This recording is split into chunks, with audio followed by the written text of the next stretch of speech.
Hello everyone, welcome to my channel. Please subscribe and hit the bell icon. Brooke ends her photo shoot with a warning to Hope, and RJ's reveal sends Katie into a panic. All products and services featured are independently chosen by editors. However, Soaps.com may receive a commission on orders placed through its retail links, and the retailer may receive certain auditable data for accounting purposes. At Bill's place, Poppy yells, "I'm warning you, Katie. You'd better stop with these ridiculous accusations." Katie challenges, "Or what? What are you going to do?" She knows when someone is lying to her, and Poppy is giving off all the right symptoms.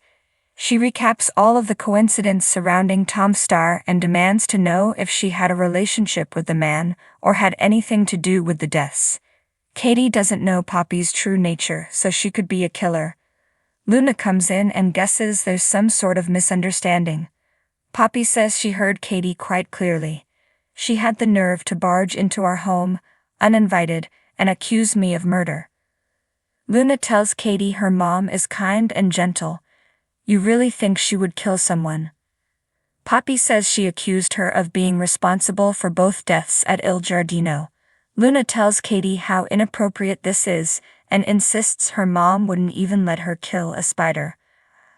"I think you need to leave."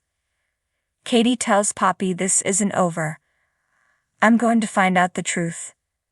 At Il Giardino, Deacon tells Bill and Justin there's still a killer on the loose. He wants to know why he lost two friends and how Tom and Hollis died. Justin suggests Deacon may be overthinking it. Deacon argues that neither of them had a drug problem. What are the chances they both develop one and OD in the same week? This was murder. Deacon vows to get to the bottom of it, and when he finds out who's responsible, they're going to pay.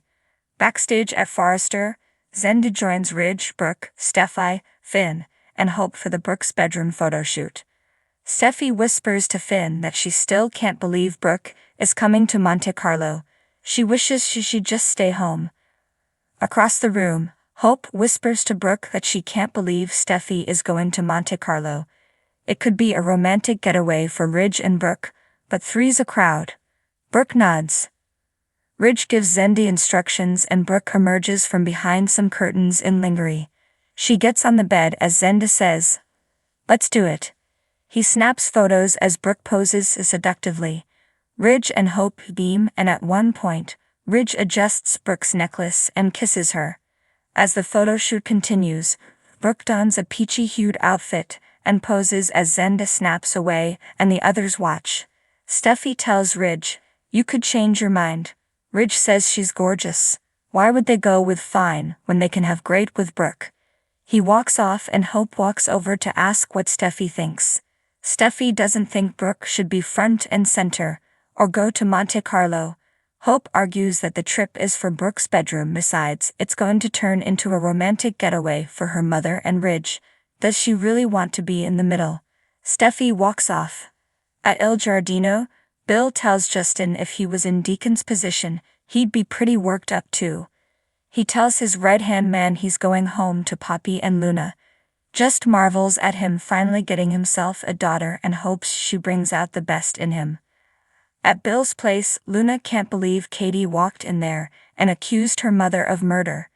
Should they be concerned if she won't let this go? Poppy can't believe she's actually that jealous. If she were smart, she'd leave it alone. Just then, Bill walks in and asks what's going on. It seems like he walked in on something. Luna lies that they were just bonding and discussing the twists and turns of their lives. He turned everything around. Poppy says Luna's right. They've been through a lot to get to this point. Now that they're there, they never want to be without family again. Bill never wants to be without it either. "No one will ever take it away from us, I promise you." In Forrester's design office, RJ joins Katie and says, "You wanted to talk to me about something." Katie says yes and asks him to tell her everything he knows about Poppy Nozawa. She explains she's living at Bill's house and she's a bit curious. RJ says they really like the estate. Katie is sure it's a big upgrade from their apartment.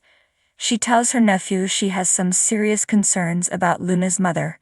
Katie says Brooke implied that Poppy was part of the reason he and Luna were on the outs for a while.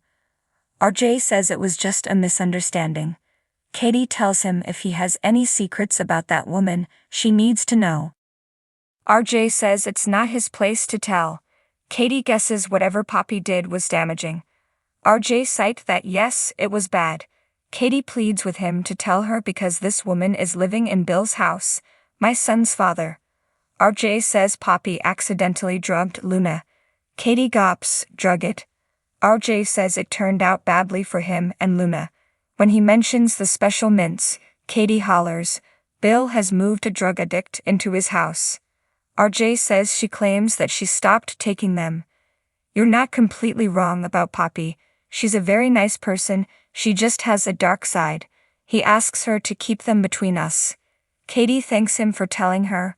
Once alone, Katie paces and says out loud that Poppy took illicit hallucinogens, the same thing that killed Hollis and Tom. Oh my God. Bill. Horrified, she thinks that Bill could be in danger. In the backstage area, Zenda tells Brooke she looks gorgeous as the photo shoot continues. Ridge, meanwhile, warns Steffi not to be late for the plane, as the prince is determined to see Brooke. He's very punctual.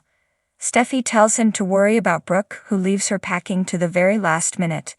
Behind the curtain, Hope watches Steffi and Finn. Brooke notices. Zendi calls her attention back to him, so they can finish up. Everyone smiles as he says, "That's a wrap." Brooke joins Hope and tells her she saw her looking at Finn. He's Steffi's husband, so stop it. She tells her she'll find the right man, but it won't be Steffi's husband. Hope knows that and insists her mother doesn't have to worry. Ridge gives Zendi accolades and everyone applauds. Ridge tells Brooke she's going to light up the world again, and they smooch. The California sun dipped low over the Pacific Ocean, casting a golden hue across the sprawling Forrester estate. Within the opulent walls of the mansion, a frenetic energy buzzed as the final touches were put on the latest Forrester Creations photoshoot. Brooke Logan, ever the professional, struck her last pose in a stunning gown, her eyes gleaming with a mixture of determination and concern. As the cameras clicked their last shots, Brooke's mind was miles away, preoccupied with thoughts of her daughter, Hope. The shoot director called a wrap and Brooke stepped off the set, her heels clicking against the polished marble floor. She quickly changed out of the couture gown into something more comfortable, her mind racing with how she would approach the delicate subject she needed to discuss with Hope. Spotting Hope across the room, engaged in a lively conversation with a few models, Brooke made her way over. Hope's laughter echoed through the space, but Brooke could see the wariness behind her daughter's eyes. It had been a tough few months, and despite Hope's best efforts to mask her struggles, Brooke knew better. "Hope, can we talk for a moment?" Brooke's voice cut through the chatter, gentle but firm. Hope turned, a smile still on her lips. "Sure, Mom. What's up?" Brooke glanced around, ensuring they had a semblance of privacy before speaking. "It's about Thomas. I know he's been trying to turn over a new leaf, but I'm still worried. I've seen how close you two have gotten, and I just want you to be careful." Hope sighed, her smile fading. "Mom, we've talked about this. Thomas has changed. He's been nothing but supportive and respectful." I know, Brooke conceded, placing a hand on Hope's arm.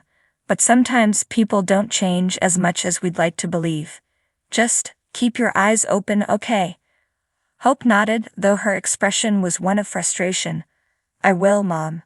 I appreciate your concern, but I need you to trust my judgment." Brooke squeezed her daughter's arm. "I do, sweetheart. I just don't want to see you hurt again." The tension between them was palpable, but it was a familiar dance. Brooke watched as Hope walked away, her shoulders squared in defiance. Brooke could only hope that her warning would resonate when it mattered most. Meanwhile, in another part of the estate, RJ Forrester was pacing nervously.